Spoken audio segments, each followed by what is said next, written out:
It was Halloween night, and I decided to stay home while my parents went to a party. I didn't mind though. I kinda liked the idea of having the house to myself for a while. Plus, I figured I'd get to eat all the leftover candy after the trick-or-treaters were done for the night. As the evening went on, kids dressed in costumes came and went shouting, "Trick or treat," with smiles on their faces.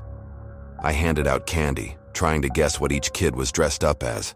A tiny vampire here, a spooky ghost there. It was all in good fun. But then, as I was about to close the door after another round of kids, I noticed someone standing at the edge of my yard. At first, I thought it was just another trick-or-treater. Maybe a teenager who was too old to be out but didn't want to miss out on the free candy. They were wearing a mask, a really creepy one that looked like an old, cracked doll's face. But something about the way they just stood there, watching me, made my skin crawl. I waited for them to come closer, but they didn't move. They just kept staring at me. I tried to shake it off, thinking it was just someone trying to mess with me. Maybe they were trying to scare me. After all, it was Halloween. I waved at them, trying to be friendly, but they didn't wave back. They didn't do anything. They just stood there. I laughed nervously and closed the door, locking it just in case. For a while, I tried to focus on the TV, flipping through channels and watching random Halloween specials, but I couldn't stop thinking about that person in the mask. Every time the doorbell rang, I jumped, half expecting to see them standing there. But it was always just more kids, or sometimes parents with little ones too shy to say trick or treat on their own. After a while, the doorbell stopped ringing. It was getting late, and most of the trick-or-treaters had gone home. I started to relax, thinking maybe the person in the mask had left too. But then I heard a noise, a soft thud, like something bumping against the side of the house. My heart started racing as I muted the TV and listened. There it was again, a little louder this time. It was coming from the window. I got up slowly and walked to the window, trying to be as quiet as possible. I pulled the curtain aside just a crack and peered out. My stomach dropped. The masked person was standing right outside, closer now, almost pressed against the glass. Their face was tilted slightly like they were trying to look inside, trying to see me. I froze, not sure what to do. Should I call out to them? Should I call the police? My hands were shaking as I backed away from the window. I grabbed my phone and called my parents, hoping they'd pick up right away. After what felt like forever, my mom answered. "Mom," I whispered, trying to keep my voice steady. "There's someone outside the house. They're wearing a mask and they won't leave." "What? Are you sure it's not just a trick-or-treater?" she asked, but I could hear the worry in her voice. "I'm sure," I said, glancing back at the window. The person hadn't moved. "They've been standing there for a while. They're really creeping me out." "Okay, listen to me," my mom said, her voice now urgent. "Lock all the doors and windows. Don't go outside. We're coming home right now." I nodded, even though she couldn't see me, and ran to lock the back door. As I was about to lock the front door, the power suddenly went out. The whole house was plunged into darkness, and I screamed, dropping my phone. I could hear it clatter to the floor, but I didn't dare move to pick it up. Then I heard it, the sound of someone banging on the window, hard and fast. I backed away from the door, trying to stay as quiet as possible. The banging moved from one window to the next, like the masked person was circling the house, trying to find a way in. My mind was racing. What if they broke a window? What if they got inside? I had to do something, but I didn't know what. My phone was somewhere on the floor, but I couldn't see anything in the dark. I was trapped, alone in the house with someone who clearly wasn't just trying to scare me anymore. The banging stopped suddenly and everything went quiet. Too quiet. I stood there holding my breath, trying to listen for any sign of movement. Then, I heard it. A faint creak, like a door slowly opening. My heart stopped. I realized with horror that I hadn't locked the basement door. The sound was coming from downstairs. I had to move, had to get out of the house. But how?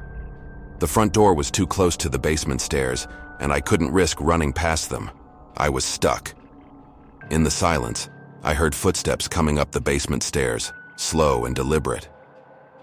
I backed away, moving towards the kitchen, hoping to find something I could use to defend myself. My hands fumbled in the dark, searching for anything, a knife, a pan, anything. Just as the footsteps reached the top of the stairs, I heard the faint sound of sirens in the distance. My parents must have called the police. The footsteps paused, and for a moment, everything was still. Then, the basement door slammed shut, and I heard the sound of someone running down the stairs fast. I stood there shaking, waiting to see if they'd come back up, but they didn't. The sirens grew louder, and soon I saw the flashing lights through the window. The police arrived just in time. They searched the house and the yard, but the masked person was gone. They never found out who it was or what they wanted. Even now, I can't shake the feeling that they're still out there, watching, waiting for another chance. I haven't been able to stay home alone since. My friends and I thought it would be fun to visit a new haunted house that everyone was talking about.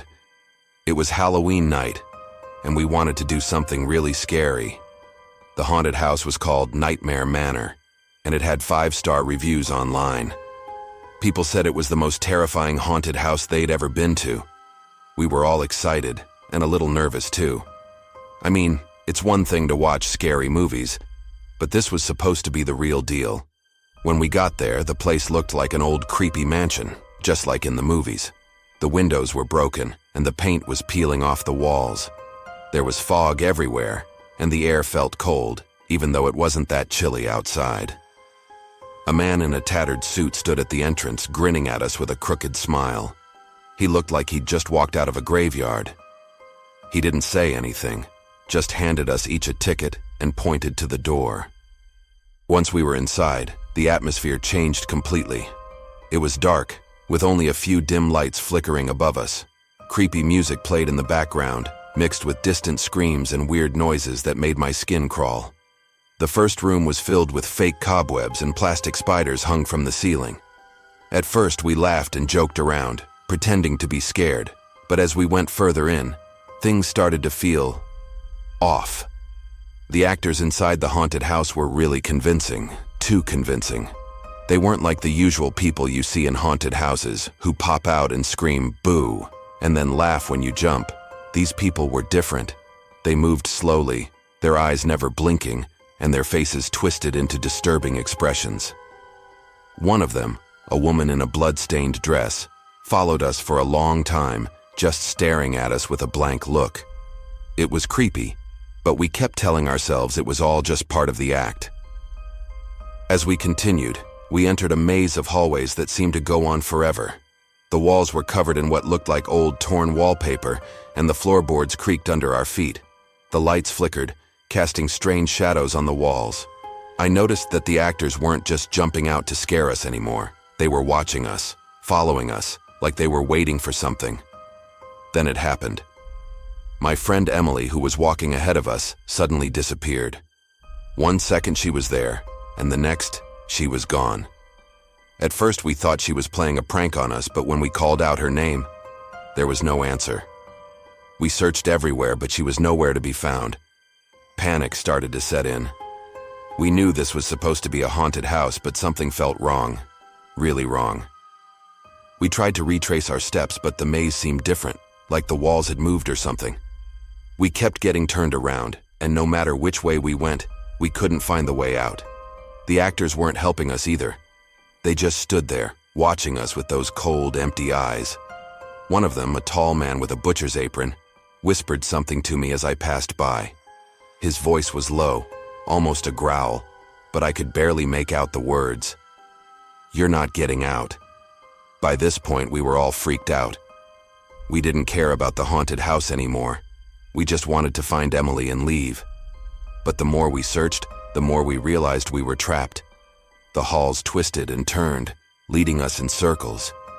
We started shouting for help, hoping someone outside would hear us, but the walls seemed to swallow our voices. Then we heard the screams. They weren't coming from the speakers anymore. These were real, terrified screams, coming from deep within the house. It sounded like Emily, and she was begging for help. We ran toward the sound, but every time we thought we were getting closer, it would move, like the house was playing tricks on us. Finally, we reached a dead end. The walls closed in around us, and there was no way out. That's when the lights went out completely, plunging us into total darkness. We could hear footsteps coming closer, and the sound of heavy breathing. My heart was pounding so hard I thought it would explode. I could feel someone's breath on the back of my neck, but when I turned around, there was no one there. Suddenly, a dim light flickered on, revealing a small door at the end of the hallway. We ran to it, desperate to escape. The door led to a staircase, and we rushed down it, not caring where it went as long as it was away from whatever was chasing us. The stairs seemed to go on forever, winding down into what felt like the basement of the house. At the bottom, we found ourselves in a small, dark room. In the middle of the room was a single chair, and sitting in the chair, tied up and gagged, was Emily. Her eyes were wide with fear, and she was trying to scream through the gag. We rushed to untie her, but before we could, the door slammed shut behind us, trapping us in the room. The last thing I remember before everything went black was the sound of someone laughing, a deep, sinister laugh that echoed through the room. When I woke up, we were outside the haunted house, lying on the cold ground. Emily was with us, but she was different. She wouldn't speak, wouldn't even look at us. We never found out what happened in that house, but we knew one thing for sure: we would never ever go back. It was Halloween night, and our house was filled with the sounds of laughter and music. My parents had decided to throw a Halloween party, and all our neighbors had come over. The house was decorated with orange and black streamers, fake cobwebs, and jack-o'-lanterns that flickered with eerie candlelight.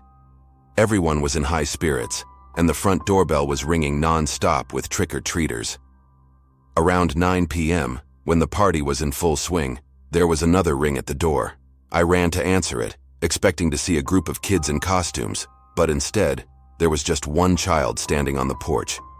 He was wearing a really old-fashioned costume, like something you'd see in black and white photos from a long time ago. It was a simple white sheet with 2 holes cut out for eyes, like a ghost costume, but it looked worn and dirty. The sheet was tattered at the edges, and the fabric had a yellowish tint, as if it had been stored in a damp basement for years. The strangest thing was that the kid didn't say anything. He just stood there holding out a small battered bag for candy. I smiled and dropped a handful of candy into his bag, but he didn't move. He just kept standing there, staring at me through those dark eye holes. I felt a little uneasy, but I figured he was just shy, so I closed the door and went back to the party. About 20 minutes later, I happened to glance out the front window. The kid was still there, standing in the exact same spot, staring at our house. I frowned and told my dad, who went to check. He opened the door, looked around, and then came back in, saying the kid was probably just waiting for his friends or something. But that explanation didn't sit right with me. Why would he just stand there, not moving, not saying anything? An hour passed and the kid was still there. I was starting to get seriously creeped out. I told my mom, who peeked out the window and then quickly drew the curtains. She said it was probably just some prank, but I could see that she was uncomfortable too. By 11 p.m., most of the guests had left, and the house was quieting down. My parents were cleaning up, and I was sitting on the couch, trying to focus on a scary movie we'd put on. But I couldn't stop thinking about that kid. I got up, walked to the window, and pulled the curtain back just a crack. He was still there. But now, he wasn't alone. I gasped and quickly let the curtain fall back into place. My heart was pounding as I ran to find my parents. I told them what I'd seen. There were more kids out there, standing with him, all wearing similar old-fashioned costumes. My dad frowned, grabbed a flashlight, and headed outside, telling us to stay inside. I watched from the window as he shone the light across the yard. I could see the figures now, at least 5 of them, all standing perfectly still in our front yard, staring at the house. My dad called out to them, asking where their parents were, but they didn't respond. They didn't move at all. He walked closer, shining the flashlight directly at them, but it didn't seem to bother them. My dad's voice got louder and more annoyed as he demanded to know what they were doing, but still they didn't move or speak. Finally, My dad seemed to lose his patience. He stepped closer to the nearest kid, reaching out to pull off the sheet. But the moment his hand touched the fabric, the flashlight flickered and went out. Everything was pitch black. I could hear my dad swearing in the dark, and then suddenly, the porch light went out too. The whole house was plunged into darkness, and the only sound was the wind howling outside. My mom grabbed my arm and pulled me away from the window. We stood in the middle of the living room holding our breath, listening for any sound of my dad or those kids outside. There was a loud bang at the front door, followed by the sound of something scraping against the wood. My mom whispered for me to stay quiet. I was shaking, my heart pounding so hard I thought it would burst out of my chest. Another bang, this time from the back door. Then another from the side of the house. It was like they were everywhere, surrounding us, trying to get in. My mom whispered a quick prayer, and just as she finished, the power came back on. The lights flickered for a moment, and then the house was filled with light again. We looked around, trying to catch our breath.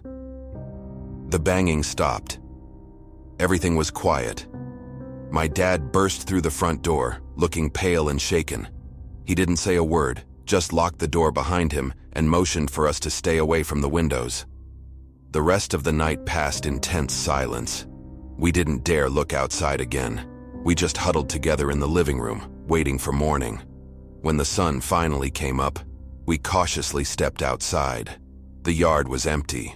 No sign of the kids, no footprints, nothing. It was as if they had never been there. But as we walked back to the house, something caught my eye. Lying on the porch, where the first kid had been standing, was a small, torn piece of the sheet from his costume. I picked it up, and as I did, I felt a chill run down my spine. I'm not sure what we saw that night, but I know one thing. I'll never look at trick-or-treaters the same way again. Thanks for watching. Don't miss out on more spine-chilling tales. Subscribe now for weekly scares. Hit that red button and join our journey into the unknown.